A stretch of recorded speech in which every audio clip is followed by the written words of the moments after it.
So we've got a new person, and welcome everybody.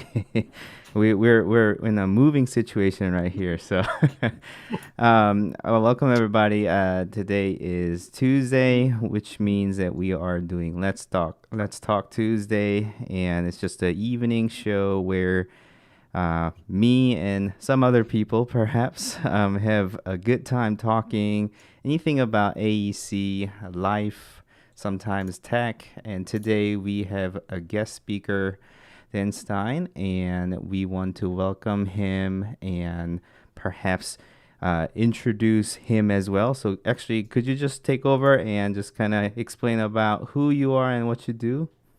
Sure. Yep. So I'm Dan Stine. I'm the Director of Design Technology at Flato Architects in San Antonio, Texas. Been here just over a year now. Previous to that, I had worked at a multidiscipline firm back in Minnesota for 17 years, most of that time in a similar position or role. I'm a registered architect in the state of Wisconsin. I have a blog called BIMChapers that gets 20 to 30,000 views a month, depending on how interesting the topics are that I write about. I teach graduate architecture students at North Dakota State University.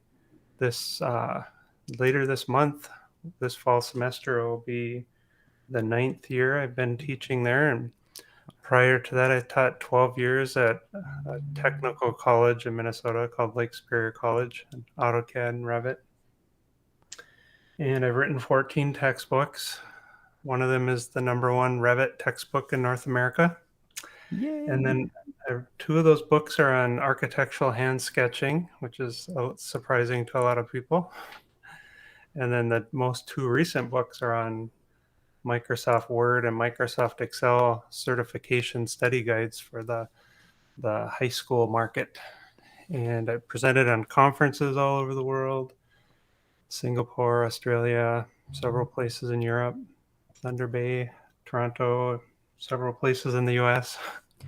Quite an impressive portfolio. I mean, not just in architecture, but international and also quite a different topic. I was actually surprised to hear the fact that you're quite invested in Microsoft Office software as well.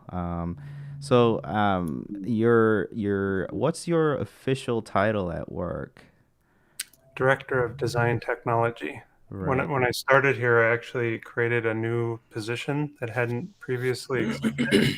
So there's been a BIM manager for several years, and I don't know if either one of you know Philip Chan. He used to be the BIM manager at Lake Flato, and now I believe he's at Beck here in Texas. And then our current BIM manager is Stephen Campbell, who's a pretty great guy to work with. He used to work at Revit before Autodesk acquired the company, and then worked at Autodesk for something like 17 years after that. So 3 years ago, he left Autodesk, and he's been at Lake Flato ever since. And he and I had worked together, like as a customer, me as a customer, and him leading some beta sessions. For example, like I was on a call with him when I was in Shanghai, China, at the Autodesk office, trying to break some new feature, and I was on the phone with him, telling him what I did to break it or whatever. Wow. So, yeah, were you the guy in the forums that was always breaking the software early on? Or pretty much. I mean, yep. That's why you're in the forums, because you've broken something, or the software doesn't work the way you expect it to, right? Yep. It's funny to hear you talk about that, because that's how I ended up working with Chaos Group. Is I was breaking the software regularly enough that they eventually reached out and were like, "Hey, so you do this enough. Can you give us a little bit more insight on how you break our software so quickly?" Right. So Interesting. Yeah. Could you tell us about design technology a bit? That was today's topic, and I think Whilst I understand completely, I think a lot of people just kind of don't really understand what that is. So, what's design technology? Sure. And while you probably understand it perfectly, and I think I do, I think depending on what firm you're at and who you're talking to, the answer is actually a little bit different. A few years ago, actually, Joseph, who's at Gensler, he's the lead of their design technology group across the entire company. And at the time, I think he might have been with Disney. He did a presentation at AU on BIM type titles or CAD manager titles, and that's a really good article if you haven't looked at it before, for the people watching. But yeah, design technology is basically anything that's related to designing buildings. The could be anything from uh, rendering and visualization to energy modeling to design platform software like Revit, SketchUp, Rhino, computational tasks, and just all of that stuff. But there's kind of a gray line in there when you start talking about, or a gray area, right, where you start getting over into um, just pure technology things. Like, I don't run servers. I don't I don't support email. I mean, I'll help anybody anytime if I can, but that's not my, my expertise isn't in. Are you one of those guys? And I personally am, but are you one of those guys when you're doing a presentation in the meeting room? Are you the one who's always helping out how to set things up and then connect the Yeah, laptops or computer onto the screen? yeah. Click the little icon in the lower left where your microphone is, and that's where you can switch your microphone. And or it's even a lunch and learn, right? My Right. PowerPoint, I put it in a presentation mode, and it's on the wrong screen. Okay, in the upper left. Right, Become right. the default IT person. Yeah, But at a company level, you're somewhere between from the IT to a lot of design personnel, somewhere in between, just kind of bridging between. Is that somewhat correct statement? yeah. I mean, so another example, and I get to your question a little bit more specifically. At my previous firm, it was 270 people, multidiscipline, and I was um, the design technology manager, the CAD manager, and the BIM manager. They used, half the company was on Civil 3D, half the company was Revit, and I did all the support day in and day out for all those disciplines, which was no small task. Uh, like Flato is a little bit more invested, I think, in the process, and it's an architecture only firm, so there's different metrics going on.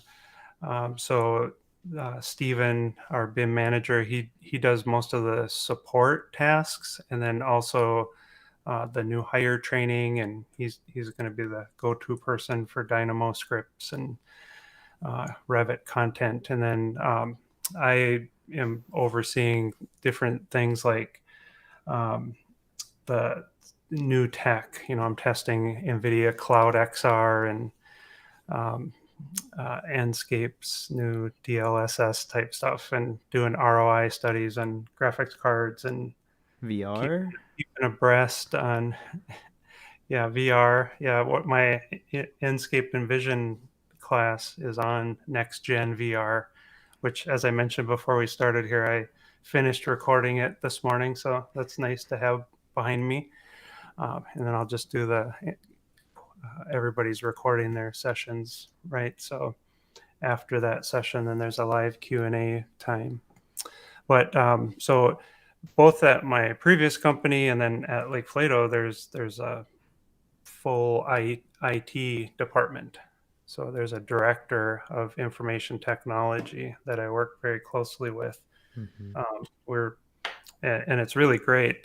This is true at my previous firm, and I've heard stories of other firms that where they don't like get along too well. They're like always fighting for resources, or to do things a certain way, right? Like to not have a certain firewall setting or Your whatever. But software, yeah. yeah, and in our company, I work really closely with our director of IT, and right now it's particularly interesting because we're remodeling our office. In fact, we won't be able to fully get back into it until like February of 2022. So we're working on a lot of new technology that, again, there's gray area, but conference room technology. It can Infrastructure. aid the design process. So when we're talking about how collaboration is done and how things will be done going forward with this new hybrid world, our new office isn't going to have enough desks for the number of people that we have. So there'll be checkout desks, hoteling desks, basically, and everybody's going to be expected to work from home 1, 2, 3 days a week, depending on who they are, what project they are currently working on, and then some people are remote. We have people all over the place. For the first half of the year, we had an intern that was working from Cairo, Egypt, and last year we had one of our architects working kind of got stuck during the pandemic in Istanbul and spent like six Wow. to 8 months working from Istanbul. And we have people on the East Coast and West Coast, and so part of that design, conference room technology is trying to figure out how to make all the remote people, whether they're just in town working from home that day or across the world, be, you know, rep, equally represented in a meeting and not get lost behind a screen share, and then have their voices sort of diminished and their presence diminished. And so Right. those are some interesting things that we're dealing with. So those are And like the challenges of, out of sight, out of mind kind of thing. Mhm. So as like Flato, you guys are planning to come back February next year. But do you think this trend is gonna stay with many architectural firms? What's your take on that? Yeah, I mean, it's again, just like answering what design technology is, it's going to vary so much depending on the type of management that a firm has. And, uh, it seems to be a pretty strong message from employees across the country. There's a lot of people leaving companies where they're being asked to come back into the office. And that's a pretty strong message that management can't overlook when their key people start leaving. My wife actually worked for Walgreens Pharmacy when we were in Minnesota, and then she transferred to a Walgreens pharmacy here in San Antonio. She ended up getting a job with CVS Pharmacy, working from home and doing pharmacy stuff, but through their mail order system. And they have a giant call center here, and they told her that she'd probably be going back into the office. But now, fast forward to today, and she just found out a week ago that she's on the approved list to just keep working from home forever. So um, that seems to be a fairly common thing going forward. What so with about, the work, go ahead. sorry, so with the work from home, from a technical standpoint, how are you guys managing it at your studio? Are you exploring like VPN type experiences for users? Because obviously not everybody at home can have a big GPU. It doesn't necessarily work well like that. How are you guys Yeah, handling things like that? that's a really great question, actually. In fact, I was interviewed by Dell, and they put this on their blog at the end of let's see, when was that? End of 2020, December. So we bought all of our employees a full computer package for home Really? during the pandemic. But the computer package is essentially that all of our employees sort of get the best of both worlds now. At home, they have the Dell version of the Microsoft Surface, a Hmm. docking station, a keyboard, mouse, of course, and then either two 24s or one ultra wide monitor. And then from there, they actually remote in. It's essentially um, uh, VMware's Hmm. VDI environment, and it uses their Blast technology, which fully opens up the local the Graphics local card. and the office graphics resources, right? Oh, So wow. everybody's remoting into a Dell Precision desktop with an RTX 5000 in it. So the best of both worlds is this tablet that they can sketch on, which every architect loves to sketch, whether it's in a Zoom meeting or doing some sort of sketching for a project. But then on the other end is a really powerful GPU and a CPU, and works very well. We can even use the little Is it one of these? 3D connection. No, it has a detachable keyboard. Oh, I It has an see. actual stylus, like an active stylus that you can draw on the screen. Right. I have in front of me, I have Very cool. a Dell 5750, which has a touch screen, but it's not an active stylus type screen. Mine does have an active stylus. It's just not detachable keyboard. I actually did not like that solution personally. I did The come from detachable keyboard. yeah. I Yeah. found it not as laptopable or lappable when it is detaching. But I just like the aspect of two-in-one where you can just flip Yeah. and then be able to. Which model is that? This is Oh, sure. XPS. Yeah. XPS. Mm-hmm. Yep. Yeah.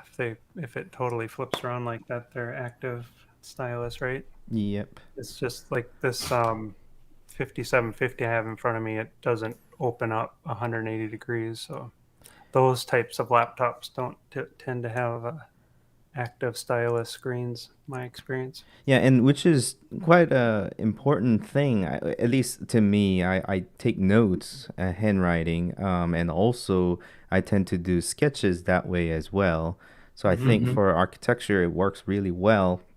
And just taking screenshots and just chatting or emailing that away with little Yeah. comments is so useful. It's often overlooked, but how much you can do with little circling and commenting and Yep. pointing arrows is so It's so much powerful. faster. We at our office, because we're not we try not to buy new computers regularly. We try and use the resources we have because we're a very small studio. So what we ended up doing is, everybody's got a Huion tablet, a little small sketch tablet that's connected to their computer as an extra monitor. And that's been a real godsend between teams when you're trying to mark up renderings. It's so much easier just right there and fire that over Slack to another team and say, hey, let's add some thing here and we need entourage here and some person. And yeah, it just makes all the difference being able to sketch on an illustration or on a drawing. It's so convenient. Bluebeam as well, right? Yep. Yeah. Yep. Do you use the studio session or what is it? There are two different type of Bluebeam live session off of studio. There's a session and something. Do you ever use those studio feature on Bluebeam? Yeah, people in our office have been using them. I've been starting to promote the BIM 360 issues and markups so that they're more tied to the single source of truth and less disconnected. We just had a client that we worked with, interestingly enough, who required all of our comments. It was really a short 8-week design competition, but they're a fairly sophisticated client and wanted all the questions and comments and issues to be done in BIM 360. I see. Well, you're well invested in the world of BIM 360 and Autodesk, so I suppose it all makes sense to tie all of them together. And I understand you would use something like Naviswork to coordinate and make sure things are all in all agreement, and coordination is quite easy with Navisworks, isn't it? Yeah, Navisworks, and then also the BIM 360 Coordinate. They have a new tool that does clash detection against the published cloud models. One of the things that we really like about BIM 360 is we're an architect-only firm, so every project we work on, and we work on big, complicated projects all over the U.S., like a new data science center at UPenn and a couple of projects at Cornell, and high-end residential projects all over Texas. We're working with MEP firms and structural firms and civil, LA, food service, aquatics that we're able to work a little more closely with when we're all working on each other's live linked models. Remotely. Yeah. Well, Right. and for us, BIM 360 isn't as useful for us because all of our computers are actually in the office in terms of everybody being from home. Right. So at my previous company, about half the company had laptops, like high-powered, Dell Precision laptops. So if you have the compute power at home, VPN just doesn't work. It was a real struggle for the 1 gigabyte Rhino and Photoshop files. Yeah, even just Separate discussion whether those files should exist or not. But then on the other hand, working against BIM 360 and having something like CTC Hive or Avail to drop in content remotely is helpful.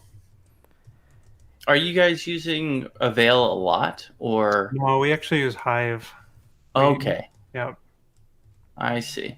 We were using Avail when I started, and then we switched to Hive. I gotcha. Do you use a content management system?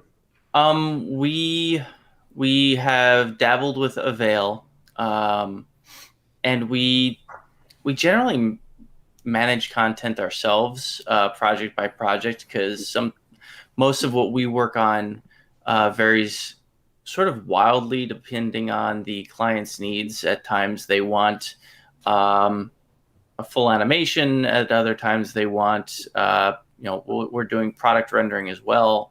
So we just kind of manage project to project, and we've been exploring Avail as a content management solution, but it doesn't necessarily work across all of our workflows. So we're not really sure how to go about that just yet. So I'm always looking for new tools. Yeah, there's pros and cons to all of them. Unify, Avail, Hive. The thing I like about Hive, and one of them is particularly great if you have the laptop at home and working against BIM 360, is their content can be, or I think the default is it's all hosted in the cloud. So you can drop in the content from anywhere, and you can share libraries with external people. If you're working with a architect of record or a design architect, interesting. There's some content, and then they also have their analytics tool. So you install this project activity logger on everybody's computer, and it pulls some info through the API, and I think some from the journal files, and in the browser through the web on the Hive site, you can see project statistics like open and save times for users. So if somebody's saying they're having a problem saving, you can go in there and look and see if it's just them or everybody on the project, or you can see if there was all of a sudden an uptick at a certain point in save times, all of a sudden tripling, and it's kind of a good troubleshooting tool. Interesting. I think one of the problems that we run into as a firm is explicit pathing and issues with explicit paths for projects, because there are, like with any project, you've got multiple texture files and 3D assets and things of that nature. And depending on how certain applications read those files, I know we had a lot of issues early on with Enscape before they had the asset browser, not wanting to pull things off of the network drives, and pathing would get lost. And V-Ray had a similar issue early on. I think they've since fixed it, but that was our biggest hurdle, is figuring that out. Right now we're exploring, I think, for remote users and everybody, an AWS solution and potentially backing everything up to the cloud and having everybody have a small NAS at home for the assets drive and working like that. We'll see how it goes, because we've got a very small team, comparatively speaking, to your office, where you're dealing with. How big is your office? We're an office of 5 locally-ish, 8 total. We've got a few full-time contractors, myself, my partner, and interns, and we've got a handful of people, but we're all spread out, and everybody kind of remotes in. We've been actually experimenting with a new product called Parsec, because latency is the other big issue for us for remoting into office machines and office hardware. And we've had some pretty good luck with that. It's designed more for games, I think, but being able to work fluently, because you have to have that visual feedback and it has to be snappy. Otherwise, you can't model efficiently. So, learning as we go, figuring it out. Ted is a more, I guess, a graphic artist at this point than working for an architecture firm. I just wanted to clarify that so Dan understands. So he's in more visualization company, whereas Dan is full-fledged architectural firm, and I'm somewhere in between, I guess. But I feel like a lot of the pain points are similar. Yeah, for sure. So, see, I just realized I didn't have the chat open, so I was trying to open that. Yeah, I mean, the size of firm can make a difference. Like Flato is not a giant firm. We're about 130 people. So definitely not unlimited resources. Yeah. But a lot things to manage. We don't, my current firm doesn't really have a content manager or any sort of design technology manager of any kind. We don't even have a BIM manager. We have just a BIM coordinator or project managers who does the function of BIM coordinator, and I just happen to do that sort of thing and just kind of overlap as a BIM manager of some kind for the team that I belong to. But a lot of people still are based in AutoCAD, and I would say a good number of people are based in Revit. So we don't fully endeavor into the world of BIM 360 and all BIM coordination. We do coordinate all the projects within Revit, realm of Revit, and coordinate all the MEP and structural data as well. But that's somewhat, I guess, halfway there. So Joseph, is your company multidiscipline, or is it architects only? Architects, interior design, and structure, but not MEP. Structural always have, well, I guess is structural mainly in AutoCAD, or do they mainly use Revit, or? Mainly in AutoCAD. Okay. Yeah. So, which is quite interesting dynamic. Previous to me, they had sort of the growing pain from migrating to AutoCAD to the Revit due to the client need, and they had sort of a little bit of pain, and because people did not know how to set these sort of infrastructures up, and I'm kind of somewhat experienced in that area, so I'm trying to aid as much as I can.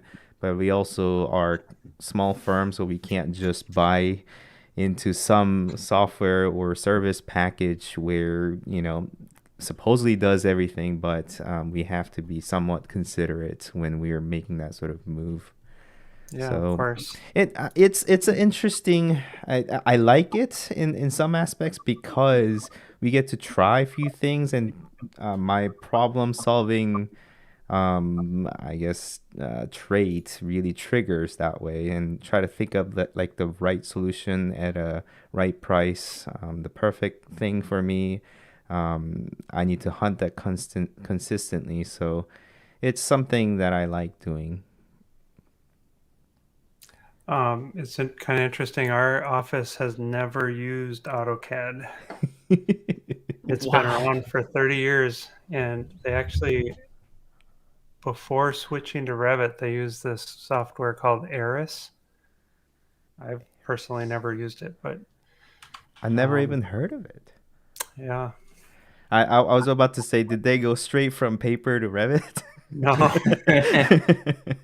no. John is asking about ArchiCAD in the Right. chat. I've also never used that either. So I had a little bit of experience of it when I was in school. Somebody from the ArchiCAD software team or the developer or salesperson from Graphics Graphisoft. Well, yeah, Yeah. one guy from Graphisoft showed up and gave us like the intro and how it is supposedly free for education purposes, and people started using, but also at the same time, school was teaching Revit. So I don't know. So I endeavored a little bit, but I've found a lot of residential architects have picked up ArchiCAD. We do a lot of projects out in California, and I'd say most, if not all, of the projects that come in are a mixture of AutoCAD and ArchiCAD. And I think it's just, a lot of smaller firms can't stomach the big package. ticket, Autodesk prices. I don't know if you've seen any of these, but we have about 5 different books that you can buy on Amazon that are on Lake Flato houses. Wow. We only use Revit for all of our projects. So little show and tell right there. Oh yeah. Most recently, we actually came out with a book on our commercial projects, which is sort of right here. Mm-hmm. So just to give the firm a little plug, I guess. Yes, of course. We've won more of the AIA COAT Awards, which is the top sustainability award, than any other firm in the US, which is pretty cool. And then I just grabbed this while you were talking off of the shelf there. So this is the first Revit book I wrote. Oh, wow. It has original signatures on it from Carol Bartz, who is the then CEO of Autodesk. And she went on to be the CEO of Yahoo. Wow. And then Philip Bernstein, who used to be at Caesar Pelli's office. And I think all along he was a Yale professor, and now he's a Yale professor, but he was a VP of AEC at Autodesk. And this is 2005? Copyright 2003. Wow. 2003. So what was I doing in 2003? Started working on it in version 4, and then it just took a while to finish. I didn't speak a word English in 2003. I moved to the States in 2004. So I'm trying to think what I was. I was working on staying out of trouble in high school. By the way, Wow. Little plug. They sent me a little care package, so I think they deserve a little product placement, and I've been drinking water out of it. I like it. I got a lot of Enscape swag somewhere. I don't think it's within arm's reach. Well, since Dan was grabbing, that works. There you go. I haven't gotten any Enscape swag yet. I'm the new guy on the block when it comes to content development. So, Simon was also saying, so he's watching from UK. It's 3:20 a.m. or 3:34 a.m. And nice. it's funny how he said, the life of architect. Yes, too many times. Said yes too many times to the client that week is what he's saying. And that's just what we talked about pre-show. Us three were talking about me saying yes to too many things, and now I'm just swamped. Is something that I had discussed. So I guess that is true to many architects. And Dan was just telling me to say no. Learn to say no. So yeah, and Simon is also saying he's using MicroStation, SketchUp, Revit, and a splash of AutoCAD. And I do want to say, whilst my time in UK, I've realized people use MicroStation and Vectorworks in overseas, at least in UK, seem to be that is more predominant than Revit or AutoCAD is what I kind of seen before. Like when I was searching for jobs, they all require Vectorworks or MicroStation instead of AutoCAD or Revit. So I guess it depends on the country as well, the type of software that you use. Yeah, last firm, we did a couple of projects for the Army Corps of Engineers for some Air Force bases. I think they're all Air Force bases, and it was really interesting. We had to take a really savvy Revit team and teach them Bentley BIM. Oh, It was very painful. I mean, the software I'm sure is amazing, in and of itself, but trying to take somebody who's really efficient in one workflow and just switch them over to turn them on their head.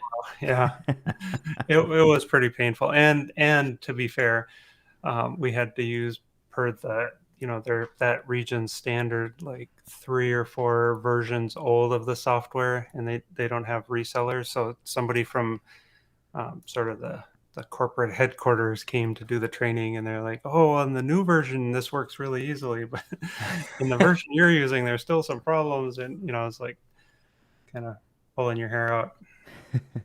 I think Yeah, and for it was the only software the firm used. I'm sure that they would have been amazing at it. And every program has its pros and cons. yeah, and for softwares, it becomes really community and the user base. So if you have a very strong community and the voice of what the users are, then I feel like the software package itself gains a lot of strength because a lot of people are invested in it. And I feel the same way. We discussed this in the previous shows, but like Blender crowd is like the world of Jeep, where they all say hi and they're just so adamant about the software that they use. And I think people in the world of SketchUp, the people in the AutoCAD or Autodesk or Revit, I think people, the community that they have for each software is highly valued, and goes hand to hand with how effective and how the software is understood to different people. I actually had I personally am pursuing the licensure in architecture, and I happen to have an exam booked next month. Not that I really study much. It's making me nervous with all of these work piling up as well. Here in the States, I understand people are watching from all over the world, as well as watching this on a record. But here in the States, currently, we have to take, I think for most of the states, you have to take 6 exams, and they're about 4 hours long each, and there are different topics, and you have to just get there and take the exam, computerized tests. How was things with you, Dan? I understand you're licensed architect in Wisconsin, you said? Yep. Yeah, I'm pretty sure I think all states take the same exam at a Prometric test center. I don't know if that's still the only place you Yes. can take it. Yeah, when I took it, there were 9 exams. I think that in the early 2000s, and 2 of them were on structures. One of them was lateral forces. I passed them all the first time, so that's awesome.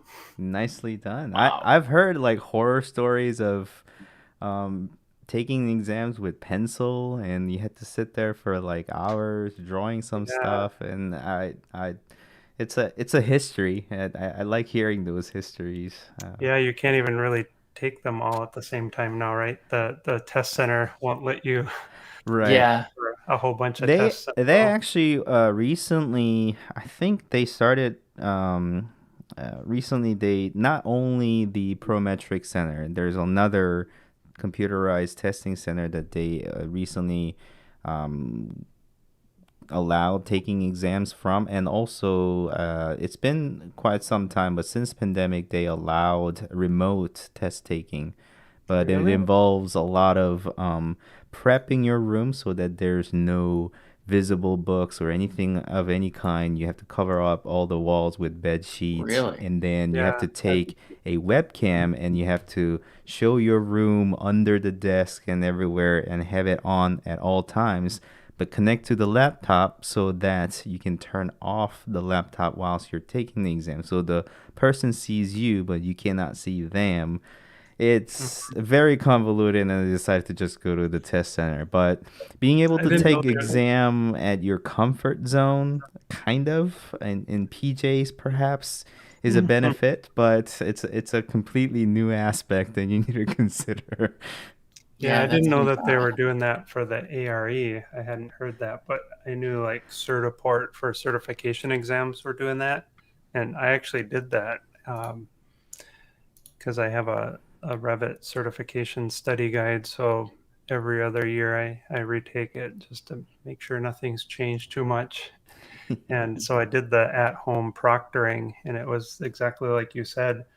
I had kind of cleared off my desk, just so it wasn't messy. And the guy was like, "But your desk is there's still so much stuff on it," and he wasn't really getting to the point that it needed to be completely cleared off.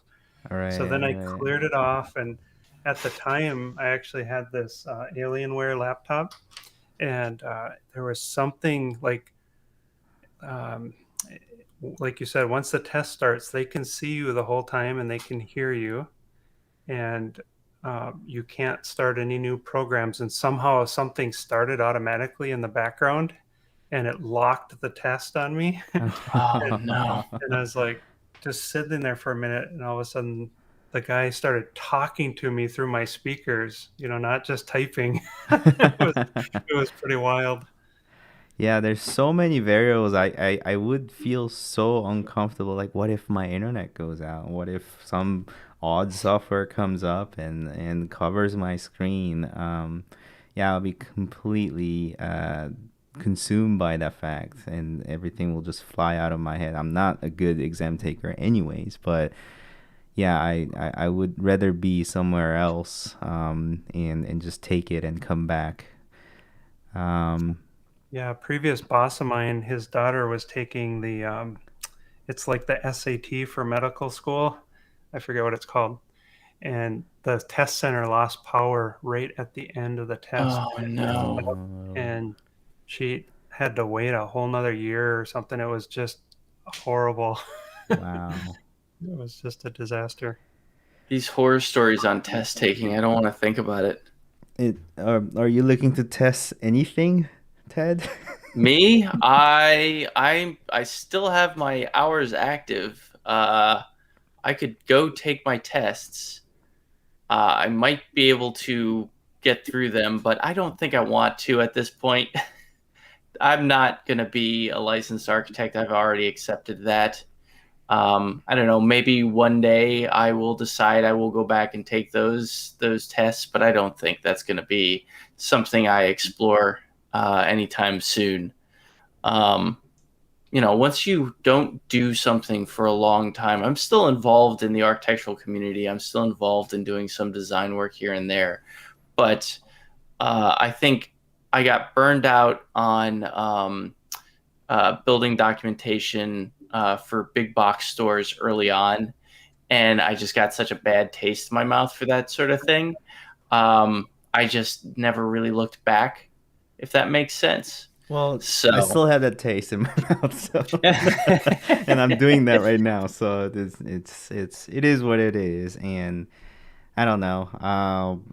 It's something that I'm passionate about, and also, I've always considered myself doing because I kind of spoke about this before, but I think every architect or every architectural designer have different facets, and some are poetic, some are more artistic, some are more kind of geeky, nerd. And I feel like this geeky and nerd part is in me where I'm more focused on the technology portion of architecture whilst understanding architecture. So I feel like design technology is what that is titled as, and I feel like us three are very technology-oriented people who understands these aspects. So I'm not really a poet of architect, but I feel like I'm a somewhat more geeky person who understand the technology, and being able to explain that in somewhat understandable manner is what I try to do, and I feel like that's what I want to pursue. Oh no. We still have that. Okay. Google's still that's annoying. We're about to I get think shut down. yeah, we're getting a 5-minute warning. Um that's frustrating. I thought it would give us a little bit more since I actually pay for Google. Hmm. Well, it is what it is, I suppose. Yeah, I guess. Work I break, I mean, guess. yeah. I'll Really quick. just I'll I, just send another invite just so that you guys could join. okay. It'll be Ted. Go talk something whilst I set this up. Well, Okay. actually, I'll share something real quick. There's a few more comments about Oh yes, please. what's going on in the UK. And in 2019, I actually went to a bunch of conferences with Enscape. Uh-huh. They basically paid my expenses to go hang out with them at the Nice. exhibit hall at their booth, and as an expert customer. And one of those was at AU London. It was at Tobacco Docks. One night we all went over to KPF's office and held a Enscape user group meeting, and I actually have a mouse pad of that somewhere as well, where it has the Big Ben, and it says something like Enscape London user group meeting. That was a lot of Nice. fun. Great. So I've got a question for you. I stumbled across your blog, well, your podcast. I haven't listened to it yet because it only came out today. Why are you the Armadillo? Yeah. What? Just because Bill Oh yeah. and Carl make stuff up. They used to call me the polar bear, which I used to ride my bike year round and even 20 below to work every day year round. And so it's cold in Minnesota, but we don't have any polar bears. And then the irony about the armadillo, now that I'm in Texas, is that I've yet to see an armadillo. Oh, really? Yeah, I've lived here for a Oh year now. man, I haven't seen an armadillo. they're everywhere. You'll come across one eventually. Well, I've hardly been anywhere outside of San Antonio because of the pandemic. That's all right. I saw my first groundhog when I moved to Maryland a few years ago, and I just thought it was the weirdest thing I'd ever seen. It was like a giant fat squirrel. I didn't know what it was the first time I saw it because we don't have a whole lot of groundhogs in Florida or Texas. So, Well, Miami had peacocks. I was like, peacocks. oh yeah, but they're imported. I know they're important, but why are they on the street, not on someone's backyard? Yeah, It's that's just- like in the Keys, all the chickens everywhere. Yep. I know, That's but crazy. peacock, like I only see them in the zoo, and somehow I think people used to have them as pets and they just let them go, and there's also a bunch of monkeys in South Florida. Like there's an entire I think there's an estate in Fort Lauderdale, and I can't remember the name of the estate, but the owner of the estate had like a collection of pet monkeys that escaped and just live on the estate now. They're just there. They never leave because they're well fed and they're just part of local local lore. Yeah, we were in Key West like 2 weeks ago, and that's where I have a fresh memory of all the chickens. But we also visited Ernest Hemingway's house, and Yep. he had like 50 cats. cats. And now The there's Hemingway cats with the extra claw. yeah. My cat has 20 toes.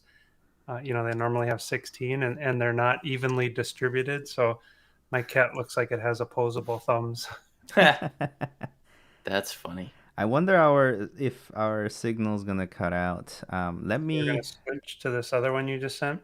Yeah, yeah. Let's just join the next one and then just address some of the chats here. Moving on. Okay. All right.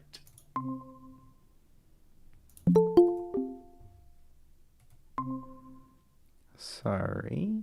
technical difficulty. I hope Dan can join us. So I think. Yay! Right on There time. we go. We're so good. We can do this for Yeah. hours. We can do this for hours. We can just go jump on. back and forth. Yeah, completely bypass the system. Okay, we just. Is that we what you just do with the Revit trial version? Yeah, exactly. Format the machine and just do it all over again. Well, actually, that's one of the thing that I brought up to Autodesk before, because I have so many machines that I'm regularly testing that now they require you to have a Autodesk account for you to trial, and I can't trial unless I make a unique email address every single time. And Yeah. I guess I'm just using my online license now, but if I didn't, then somebody had to pay the trial or make a unique email address every time you are reviewing a laptop. It just seemed a little strange I'm to a me. member of the Autodesk Expert Elite program, and that allows me to install it. I don't think there's a limit, because just recently I was testing this VDI deployment with 2 NVIDIA A40 graphics cards, Wow. and we had 16 users on this machine, and all of them running the Revit benchmark test, and a bunch of them running Enscape stereo panorama renders, and some of them running some of our biggest Enscape models to see if we could blow it up. So I need to be Autodesk Elite personal before I review these things, so I can review them cleanly, right? Yep. Just got about 14 books to write before you get there. I know. Well, I mean, anybody can apply. well, first step is learn English so I can actually speak it, and then perhaps learn to write so I can actually write a book in 2003. So I noticed in the comments section here, Simon's talking about laser surveying and Oh yeah. that the whole scanned content question. Are you guys in your office using any of that, Daniel? Are you using a lot of point cloud data in your projects, or? Yeah, I wouldn't say a lot, but we use it fairly often. We've laser scanned our entire office for our remodel. We hire a company to do it. We don't have our own equipment. Just recently, we a lot of our projects are, very sensitive to the site and the existing conditions. And as you know, living in Texas and Florida, probably, Ted, shade is everything. Mm-hmm. So The sun's we just really got a bunch difficult. Yeah. a site laser scanned for all the tree canopies, and the person doing the laser scan is actually breaking out each tree and each tree canopy as a separate Revit component, which is pretty Oh cool. wow! And then I just today finally got my cloud credits and everything working. That's a whole different story probably, but using our friend Jeff, the Revit Kids trick that he just showed on his YouTube channel. He did the drone scanning stuff too, right? Well, maybe, but this one was the Google Earth or Google Maps 3D, and pretend like you're flying a drone and make a video, and then export a series of still images. In Adobe. What's the Adobe video software? Premiere. Premiere. Yeah, Premiere. Yeah, so you can tell it to spit out a series of images along the length of the animation, and then just feed that into Recap Photo and get a mesh, which can be exported to an OBJ with a texture. He was or using it can that be exported for to RCP for Recap laser scan. He was doing that with his drone on his home renovation project. So he was laser scanning, or not laser scanning, but photo stitching of his drone shots, and then basically getting a recap made site survey. And it was quite interesting what he was able to achieve with very economical DJI drone. And Yeah. You see his new one where he just did the Google Map version. So instead of having a drone, he was flying it basically around the 3D version of Google Map and right, essentially reconstituting the thing that we wish we could all just get into SketchUp or Revit right out of Google Maps. right. We've Well, been using a similar process. It's kind of the reverse of the fake drone kind of thing, using Blender, and essentially you're importing the Google data through Blender and getting the OBJ that way. Problem I have with that is it's really detailed, but it's also really bad geometry. bad Mhm. mesh. So we've been, the mesh is really bad, but you can get so much of the mesh. Like you can get just miles of content, Yeah. which is really great for context. backgrounds. Yeah, For context. Yep, exactly. As long as it's like off in the distance and there's a little haze and you're, add a little fog and everything looks better. That's fine. But we've been experimenting with the Revit kids approach to like faux drone inside of Google Earth. And that's I think that's going to be our close-up stuff is going to be that, because it gives us so much better meshes to work with, and our far away stuff is going to be the Blender process that we've been using, just because it's so fast. So I have a couple of other techniques, and I'm sure you're well familiar with them, but it's worth talking about on the show here. So one was an article I wrote for Enscape that's on their blog about creating custom skyboxes and Mhm. using like the camera, the Insta360 that Joseph has sitting right next to him, or similar. Of course, the problem with those is once you move away from that original camera spot in Enscape, it gets quite Scale, distorted. scale is very distorted, or it doesn't So fit. what would really be great is if you could load a bunch of 360 camera shots right in Enscape. You could define a zone, and when you kind of traversed one zone to the next, the skybox would swap out. Well, I think You could do it, new, but it's just a headache. Yeah, but I think not with while the you're new, not while you're moving live though. yeah, not while you're moving live, but with the new view management system that they've done, I think that could be a little bit more practical, which actually we're starting to do on our end, because we do a lot of more higher end visuals out of Enscape. We've almost migrated completely to Enscape from V-Ray for anything that is architecture related. And that is going to come into play in this next project. We just upgraded to 3.1. And we had the drone pilot out on site getting backplate images for all of our location shots from the master bedroom, because this is a $30 million house that they're building out in LA. So you want to see what's actually out the window. So having that content, having that available, and then pairing it with a view and showing it to the client is hugely beneficial. Because it's really kind of interesting to see the dynamic of these smaller, large projects, because I don't understand why, but a lot of architects and builders out in California on these really big houses don't do anything in 3D. It's so odd. It is. Yeah, they're paying a lot of money.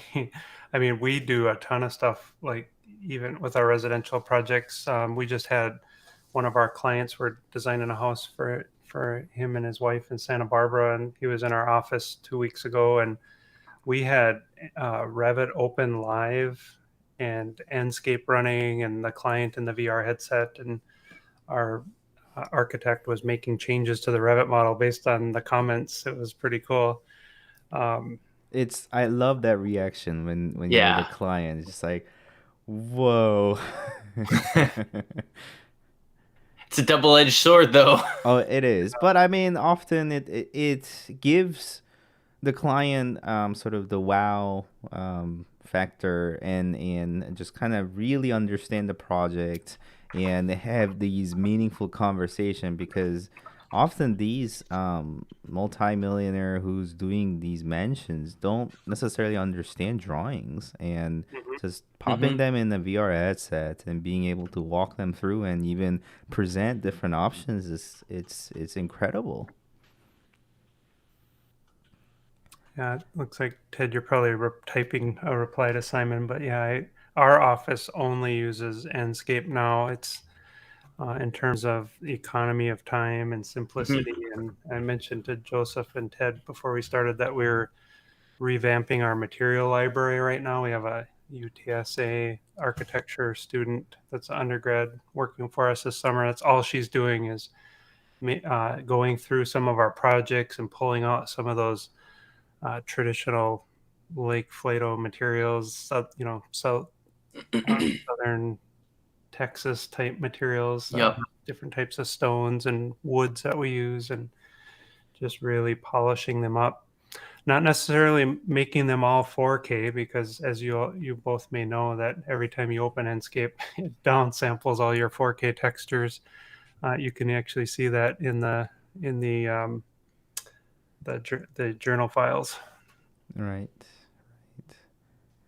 I mean, for answering Simon's comment here, yeah, builders don't necessarily get all excited about 3D because they understand the plan. They look at plan, section, elevation, and they can pretty much picture that in their head, probably better than I could. But when it comes to clients, 3D work is a lot more appreciated because then they can kind of visualize it and see the makeup of their design. Well, there's a lot of big contractors in the U.S. though that are doing some pretty sophisticated, oftentimes redoing their models because our design models aren't to the caliber I mean, that Revit Kid, they right? need. So Jeff, Yeah, exactly. he's doing that. Aaron Maller's whole part of his whole world is those kind of drawings for contractors that are right and buildable. Yep, yep. Well, we are top of the hour as well. Again, I think we're gonna have to call it a day. Actually, oh, Ted has left the meeting. Uh-oh. Yeah, he might have And lost Simon, connection. I did say some builders, Still not here. all. So I agree with you. Not all builders. Yeah. Yeah, so were there anything that you wanted to add to today's episode? I mean, we would love to have you again. Just it's just fun talking about what we are passionate about and what we do, and just kind of have a nice chat in the late evening. Was there anything else that you wanted to kind of cover? No, I know. I don't think we talked much about it, but it sounds like all three of us are presenting at Enscape's user group conference Envision 21 Mm-hmm. coming up in the near future. So I'm excited about that. I'm going to be presenting myself on some next gen VR technology like NVIDIA Cloud XR, and even the more recent wireless development with the Oculus Quest 2. Yeah, I'll do the Should be plug on the exciting to hear. chat. Yeah, we're Ted and I are behind, so apparently we're figuring out what our presentation is gonna be. But I guess you would be able to see all three of us on that event. I left a link in the description, sorry, in the chat, but I'll also leave it in the description as well. I mean, I would love to plug all of your stuff, Dan, but I think you're a lot more exposed than I am, so I don't know how much of a help it would be. But I left a link for BIMChapers early on in the chat, so you guys could check that out. And Dan also leaves a lot of posts on Enscape side as well. So often when I'm searching for something, then he shows up and then he answers some of the things that I was wondering about. So you might see his blog if you're also a user of Enscape. And then if you're invested in the Autodesk world, you will come across his stuff as well as the very old book. I perhaps nobody's read that old book anymore, but Yeah, the same book is still available. I update it every year. Every year I have to update the Autodesk books because they come out with new software. So that same building that you saw on the cover is still used by lots of high school and university students around the U.S. I'm positive I've worked on that building at some point in the past. But yeah, and maybe next time we could talk about lighting design as well. I don't know if you know this, but I'm the committee chair for the National IES BIM Standards Committee. Oh, IES is the Illuminating Engineering Society. IES lights is how the renderers talk about, right? So Yeah, well, IES is a file format as well, but there's a whole industry, like kind of like the interesting. for lighting designers. I did not know that then. It would totally be interesting. I mean, I'm really grateful that you spent some of your valuable evening with us, and indeed. I'm sure a lot of people would appreciate that as well. And sometimes our show is really odd time for for some people around the globe.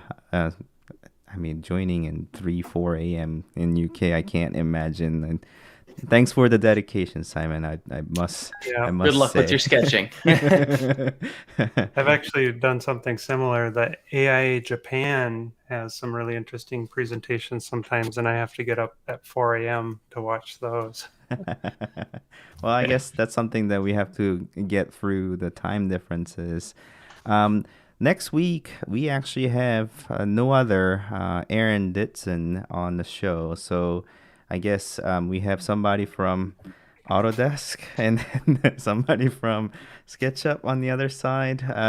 So that's going to be something exciting as well. And hopefully we would be able to have you on again, Dan. And obviously, we'll continue to chat about different things in life, and also, we'll join together before Envision, I believe, and speak about it as well. Yeah, and that's pretty much it. Ted, do you have anything else to add? Not tonight. I think, Dan, thanks so much for coming and chatting with us. This has been great. Yeah, been pleasure. Happy to be on again. Next time, ask me about how I got pink eye in Russia, and Okay, I'm gonna leave that in the notes. I'll leave you hanging with that. Cool. Yeah, we'll have to Three get through years ago. several rounds of the Google meetings in order to hear that, right? All right. Well, thanks everybody for joining. I'm gonna roll the outro, and have a good evening, morning, afternoon, whatever it is. Night all. Goodbye.